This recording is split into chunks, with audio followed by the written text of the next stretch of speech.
Halo, perkenalkan nama aku Gerian Hardianto Putra, NIM 158190007. Halo, perkenalkan nama aku Ratasya Feren Anisha Putri, NIM 158190009.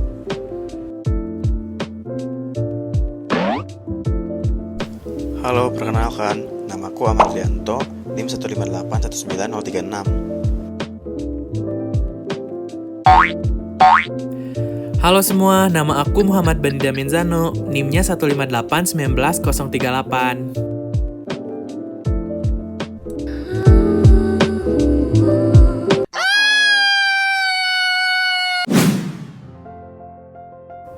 Kandungan fisis dalam beton itu ada agregat kasar, agregat halus, air, dan semen.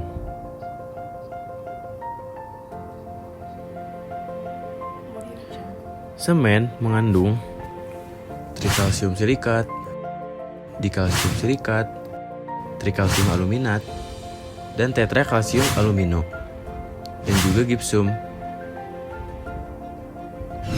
Semen bereaksi dengan air akan menghasilkan reaksi hidrasi. Reaksi hidrasi yang pertama yaitu trikalsium silikat ditambah air menghasilkan kalsium silikat hidrat dan kalsium hidroksida. Lalu reaksi hidrasi yang kedua yaitu dikalsium silikat ditambah air menghasilkan kalsium silikat hidrat dan kalsium hidroksida. Reaksi hidrasi yang ketiga yaitu trikalsium aluminat ditambah gipsum ditambah air menghasilkan etringat. Reaksi hidrasi keempat yaitu trikalsium aluminat ditambah etringat ditambah air menghasilkan kalsium monosulfoaluminat. Lalu reaksi hidrasi yang kelima yaitu trikalsium aluminat ditambah kalsium hidroksida ditambah air menghasilkan kalsium aluminat hidrat. Dan yang terakhir yaitu tetrakalsium aluminoferit ditambah air ditambah kalsium hidroksida menghasilkan kalsium aluminoferit hidrat. Keempat senyawa berikut apabila ditambah dengan air akan menghasilkan produk yaitu etringite, kalsium silikat hidrat, kalsium hidroksida, dan monosulfat. Selanjutnya kami akan menjelaskan proses hidrasi pada beton. Di sini ada dua ilustrasi. Yang pertama ada grafik yang menjelaskan perubahan dari tingkat panasnya berhubungan dengan waktu. Nah, yang kedua ini menjelaskan bahwa terbentuknya produk hidrasi yang semakin banyak. Oke, yang pertama ada stage pertama. Stage pertama ini karena air yang baru bertemu dengan semen, maka rates of heat evolution-nya itu tinggi karena terjadi perubahan panas yang cukup signifikan. Pada fase awal ini, terjadi hidrasi C3A dengan gipsum dan air akan menghasilkan etringet yang berbentuk seperti gel terus-menerus sehingga ada tahap di mana air cukup sulit untuk masuk karena tertutup oleh gel-gel etringet tersebut. Ini disebut tahap dorman. Yang kedua ini. Jadi, tahap dorman ini di mana tidak ada perubahan dan reaksi yang terjadi pada tahap ini. Setelah itu, lama-kelamaan gel etringet itu pecah dan air mulai masuk kembali dan C3S dan C2S dengan air akan menghasilkan CSH dan CH. Nah, pada tahap ini akan terjadi initial setting dan final setting sehingga pada tahap ini sudah tidak boleh diganggu karena akan merusak dari reaksi-reaksi yang seharusnya sudah terbentuk pada saat itu. Nah, pada tahap final set ini, beton sudah mulai mengeras. Nah, pada stage 4 akan ada deselerasi. Pada tahap ini, mulai panasnya menurun karena reaksinya sudah tidak sebanyak di awal. Dan pada tahap ini ada pembentukan monosulfat juga. Pada tahap 5, merupakan tahap steady state. Akan terus-menerus mengalami hidrasi selama ada air yang diberikan. Jadi pada tahap ini, proses hidrasi terjadi sangat kecil dan perubahan panasnya pun sangat kecil. Tapi selama ada air, proses hidrasi tersebut akan berlaku terus-menerus sampai kadar semen yang sudah habis, proses hidrasi akan berhenti dan beton yang terkena air terus-menerus tidak lagi mengalami proses hidrasi tetapi hanya menjadi beton yang jenuh. Nah, di sini ada ilustrasi juga nih tentang pertumbuhannya atau terbentuknya produk hidrasi dalam kaitannya dengan waktu. Nah, di 0 menit ini di sini belum ada nih produk hidrasi yang terbentuk. Nah, di waktu 5 menit ini mulai terbentuk produk hidrasi nih, gel-gel, CSH dan etheringetnya juga mulai terbentuk. Nah, setelah 2 jam, etheringetnya sudah mulai hilang. Nah, produk hidrasi pun semakin tebal dan mulai terbentuk CSH dan CH seperti reaksi kimia yang sudah dijelaskan tadi. Nah, pada waktu 3 jam menuju 6 jam akan terbentuk produk hidrasi yang semakin tebal nih. Jadi produk hidrasi tersebut semakin lama akan menjadi semakin tebal. Nah, untuk waktu 6 jam sampai 30 jam, produk hidrasi yang dibentuk ini sudah hampir menutupi semua bagian dari beton ini. Dan semuanya juga sudah terbentuk seperti CH, CSH, monosulfat. Nah, dari grafik ini sebenarnya hanya merepresentasikan yang di awal tadi, bahwa di menit-menit awal etheringet yang terbentuk. Nah, di tengah-tengah itu CSH baru terbentuk. Nah, di akhir baru monosulfat yang terbentuk dan etheringetnya malah menghilang.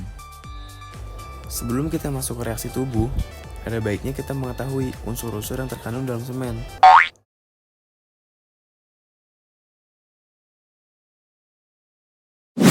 Bagaimana sih reaksi tubuh jika terpapar semen? Nah, sebenarnya bahan kimia yang ada pada semen itu cukup berbahaya loh apabila kontak langsung dengan tubuh manusia. Betul, contohnya seperti bahan-bahan alkali dan unsur-unsur silika yang cukup berbahaya untuk tubuh kita. Kandungan kristalin silika pada semen bersifat abrasif ke kulit. Nah, kenapa sih kulit kita terasa terbakar jika terkena semen? Karena reaksi hidrasi semen adalah reaksi yang melepas panas dari sistem ke lingkungan, sehingga membuat kulit terasa terbakar jika terkena semen yang sedang dalam proses hidrasi. Bahan alkali pada semen basah, seperti kalsium oksida dan magnesium oksida, itu bersifat korosif dan iritan pada jaringan kulit tubuh manusia. Kandungan alkali dalam semen dapat masuk ke dalam kulit pada saat tubuh mengeluarkan air. Saat tubuh mengeluarkan air, semen cenderung mengambil air yang keluar dari kulit. Hal ini membuat reaksi hidrasi terus terjadi karena adanya ketersediaan air yang terus-menerus. Dan hal ini pun akan membuat panas dari hidrasi terus disalurkan selagi reaksi terjadi dan masih ada semen yang belum terhidrasi. Di saat yang bersamaan, pori-pori terbuka dan bahan alkali akan masuk ke dalam kulit. Kedua hal itu akan menyebabkan kulit iritasi. Lalu, bagaimana dengan wanita itu yang hampir seluruh tubuhnya tercor beton?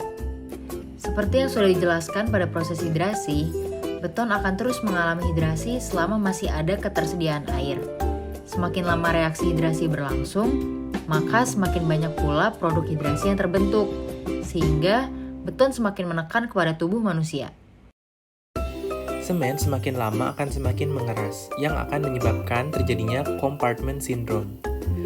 Compartment syndrome sendiri adalah suatu kondisi yang terjadi karena adanya tekanan pada saraf, pembuluh darah, dan otot. Spesifiknya, beton yang mengeras akan menekan arteri pulmonalis, sehingga terjadi penyumbatan pada saluran yang membawa darah kotor ke paru-paru. Saat pada posisi tertekan seperti itu, tubuh akan kesulitan untuk mendapatkan oksigen.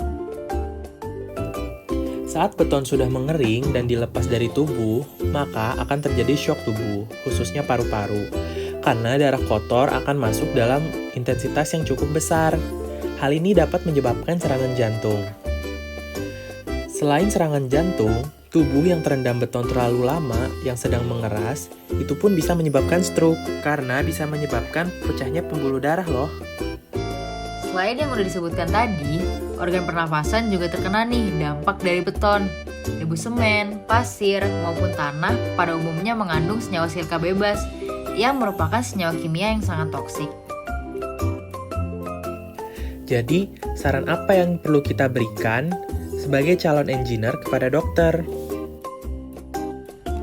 Yang pertama, jika ada orang terendam beton yang belum mengering, segera bersihkan dan segera bawa ke dokter. Namun, apabila beton tersebut sudah mengering, segera singkirkan beton dengan cara memukul beton yang mengeras dengan palu secara perlahan. Selama proses pelepasan beton, lapisi beton yang sedang diproses dengan plastik agar tidak ada debu yang terhirup oleh tubuh. Selain itu, saat proses pelepasan, gunakan pengaman setidaknya masker, kacamata pelindung, pelindung tangan, dan kaki. Karena beton saat dihancurkan, pecahannya akan tajam-tajam. Mengecek terlebih dahulu dari keadaan saluran pernafasan dan paru-parunya. Apabila terjadi hal yang tidak normal, segera kunjungi dokter untuk penanganan lebih lanjut. Dan agar tubuh korban tidak mengalami hipoksia, maka segera berikan korban oksigen. Berikan orang tersebut banyak minum dan oleskan es batu untuk menurunkan suhu tubuhnya. Oleskan bahan alami, oleskan kalamin pada kulit yang gatal akibat unsur alkali tanah. Sekian dari kelompok kami, terima kasih.